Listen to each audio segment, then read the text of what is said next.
Good morning, beloveds. Well, the weather punked out on us. We didn't even get any rain. Or we may have gotten a few sprinkles, but that's it.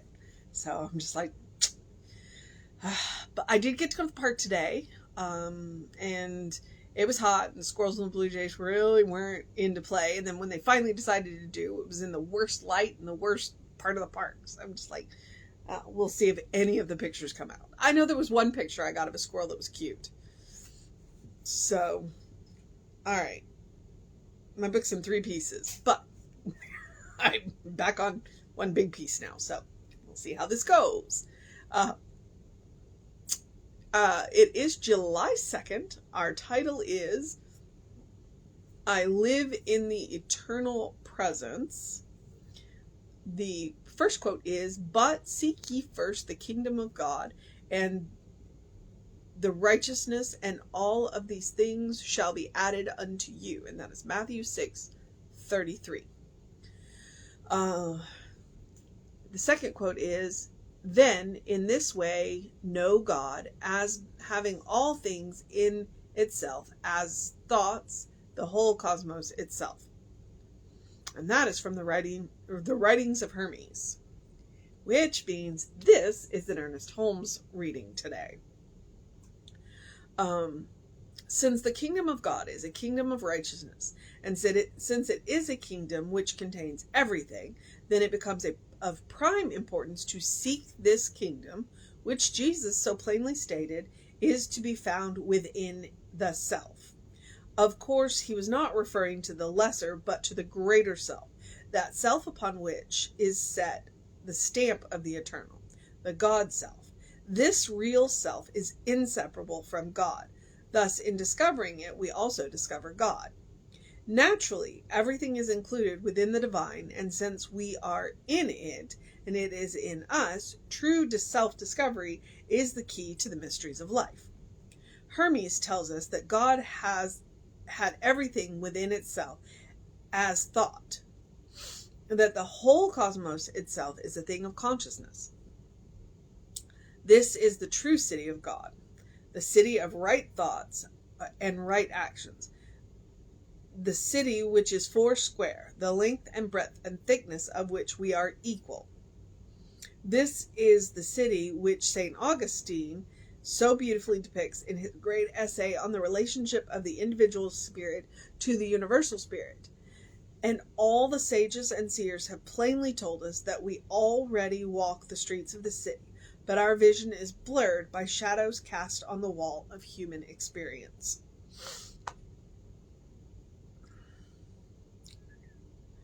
Today, I consciously live in the eternal presence. The kingdom of God is within me, and I am one with all other citizens who inhabit the celestial metropolis. Here is the true communion of spirit. I find unity, peace, and joy. And it is E.H. It is Ernest Holmes. And honestly, I'm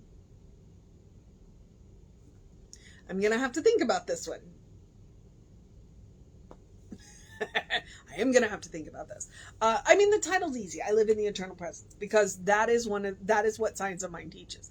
It's like we are made by God, of God, for God. So our entire reason for existing is to have experiences and basically to live and to learn. We are here to have experiences that God could not have without us. We were literally created for that purpose. Now, we were not created for suffering. We were created for joy, but we were also given free will. And in free will, it means that we can make mistakes. And when we make mistakes, we create suffering for ourselves. And sometimes others.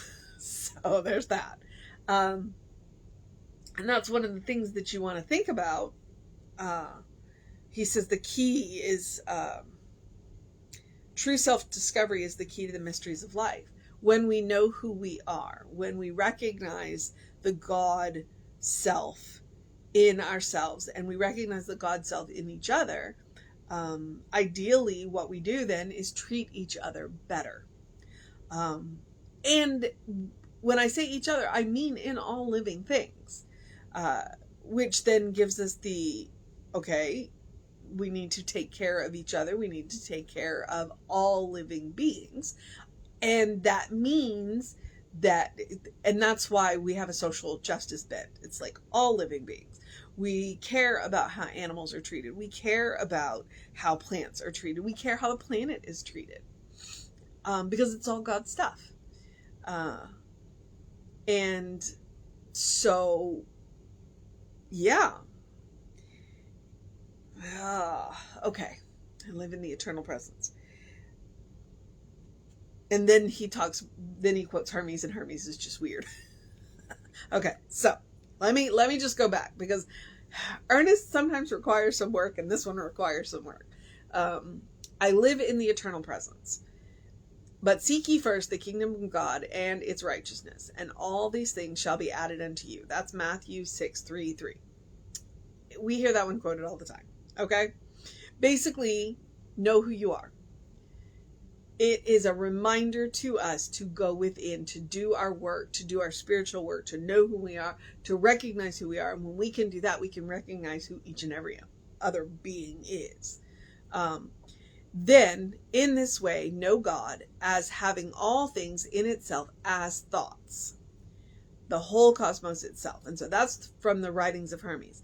And that's one of the things when we're talking about treatment, anything that we could possibly want already exists in the mind of God. It already exists as an idea. So when we go to God in treatment and say, this is what I want, this is what I desire, this is what I need, whatever word you want to use, it already exists in the mind of God. We don't have to create it out of whole cloth. What we have to do is activate the channel to bring it into form. And we do that through meditation. And by knowing that it already exists, half of the work is already done.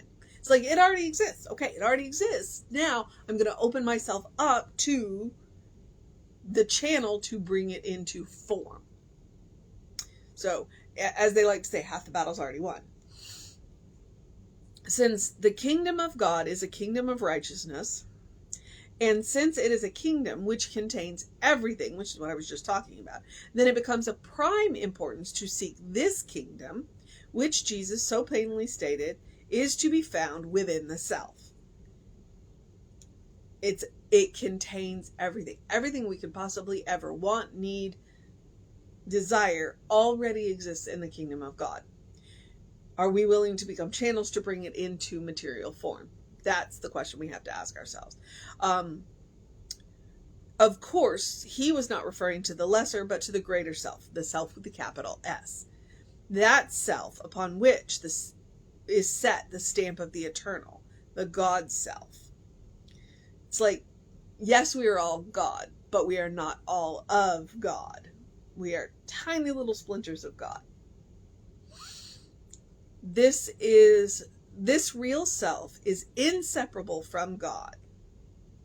Thus, in discovering it, we also discover God. When we know who we are, and most of the time, if you ask me who we are, I'll tell you that we're beloved children of God. But I also like to remind us that we are splinters of God, that we are God in motion. We are God in action. We are all of the things that need to be done in the world via God.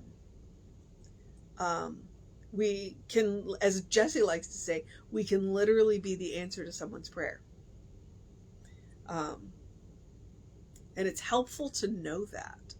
It's helpful to know that. And I think one of the reasons why it's helpful to know that is because then you sit back on your heels and you go, well, if I'm the answer to somebody's prayer, maybe I need to be a little bit more aware of how I interact with people. Okay. Naturally, everything is included within the divine, and since we are in it and it is in us, the true self-discovery is the key to the mysteries of life. And like I said, everything is included in the divine, that means that anything that we might want, desire, what have you, already exists in the mind of God. Therefore, all we are doing is activating the channel to bring it into form. It's already half done. That's where willingness comes in. Hermes tells us that God has everything within itself as thought, that the whole cosmos itself is a thing of consciousness. This is true. This is the true city of God. The thing of consciousness, the true city of God. The city of right thoughts and right actions. The city which is 4 square, the length and breadth and thickness of which we are equal. I have no idea what that is. It sounds like it comes from somebody. You might consider Googling that.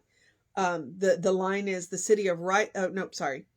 The city which is 4 square, the length and breadth and thickness of which we are equal. That just sounds, yeah. I don't know what to do with that. I'm just gonna, yeah. Like I said, you might consider Googling that line. It may lead you down an interesting rabbit hole. This is the city which St. Augustine so beautifully depicts in his great essay on the relationship of the individual spirit to the universal spirit. Again, you might consider Googling St. Augustine's essay. And just be aware St. Augustine was crazy and weird along the way. So he said a couple of things that are just like, are you kidding me?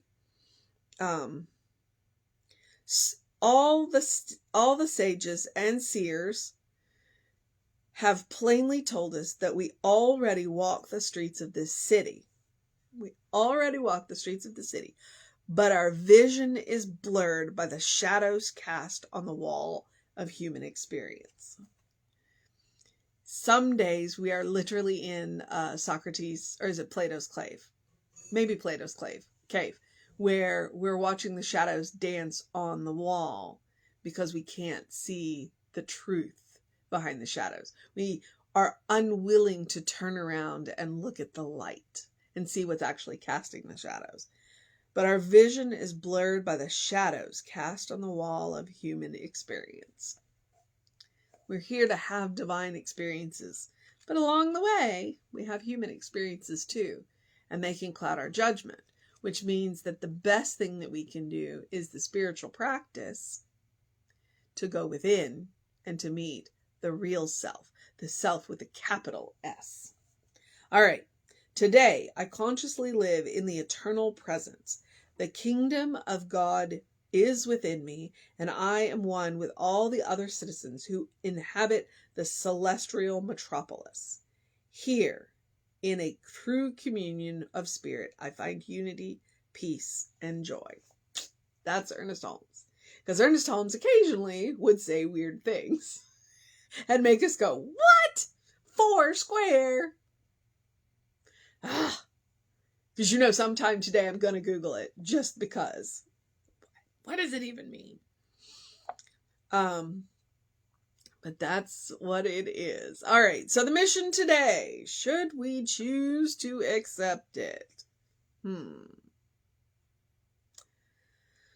Well, I don't know. I think that I would say that the mission today, should we choose to accept it, is to see the city that we already walk among. To, as they like to say, let the scales fall from our eyes and see the truth around us. To see the celestial city, the celestial metropolis all around us all the time. Because it's there. And it takes us being willing to see it. How do we do that? Spiritual practice. Spiritual practice. It's about meditation. It's about treatment. It's about the willingness to look in the eyes of other living beings and see God looking back at us. To see the reality with capital R, behind the material reality, which is definitely a lowercase r. And that, my friends, is a heck of a mission, to recognize that we already live within the celestial metropolis. All right. So that is the mission today. should we choose to accept it. The other mission's the same mission that I always give you, which is to do something loving for yourself, do something kind for yourself, do something compassionate for yourself. Whatever it looks like, doesn't matter. It is about self-care. It is about making sure that we stop and actually enjoy life. Sometimes we get so busy that we forget to enjoy life. So that spiritual practice of loving, kind, compassionate, that can do both. It is about self-care, and it is about really enjoying something, about stopping and taking that extra time to engage all five senses in whatever it is that we're doing and enjoy it. Okay? It is about creating a habit, a default setting, and a bank of love, a bank of kindness, a bank of compassion. You deserve your own love, you deserve your own kindness, you deserve your own compassion. And as you create that bank by doing this practice, then you are creating a bank so that when you meet people, and we all do, including ourselves sometimes, who need a little extra, we have enough to share. All right. I also encourage you, as I always do, do something to engage your mind and your body, to drink plenty of water, and to get that early in your day bright light. The sun was out today, blue sky's back. Like I said, the weather punked down on us. And just get that early morning light, reset, or early in your day light, reset those hormones, and just get going. So the last thing is the same thing. Open the windows of your soul. Allow the breath of heaven to remind you, you do live in heaven right here, right now. It is all around you all the time. It is a matter of looking for the good and praising it. And right now, look for the little ones. Look for the smallest things of good that you can find, because they add up to an avalanche of good. All right. I think that's got that. The usual stuff of catch us on the social medias. We are Creative Life Spiritual Center, Creative Life Spark. I am the running Rev Ryan on the social medias that I'm on. If you want to know what's going on, then email info@creativelife.org. Get on that constant contact. That will let you know what's going on when I don't know, because it happens. And the hot links in it will take you right to where you want to know. I know it sounds weird, but you know what I mean. And I think that's what I know. So I'm going to encourage you to have a great day, an amazing day, a wondrous day, a fantastic day, a Saturday. I'm going to have a catter day. Saturday is my day to stop and snuggle with my cats, and rest. And then an amazing day, a wondrous day, an enchanted day, a magical day. I probably have already used some of those adjectives. A taking care of yourself day, a getting stuff done day. Whatever kind of day you need to have, a good day. And if that is too much pressure, simply have a day. You are enough just as you are. You are a beloved child of God in whom God is well pleased and well represented. All right? So take care of yourself. Know that you are loved. Know that Reverend David will be on around 5 p.m. with you. I will be back with you at 9 a.m. and then tomorrow is Sunday. So then we will have an amazing service for you. He has a new series, which I don't remember the name of, but I'll get it posted up on the Instagram and the Facebook soon, so that you'll know the theme and the title.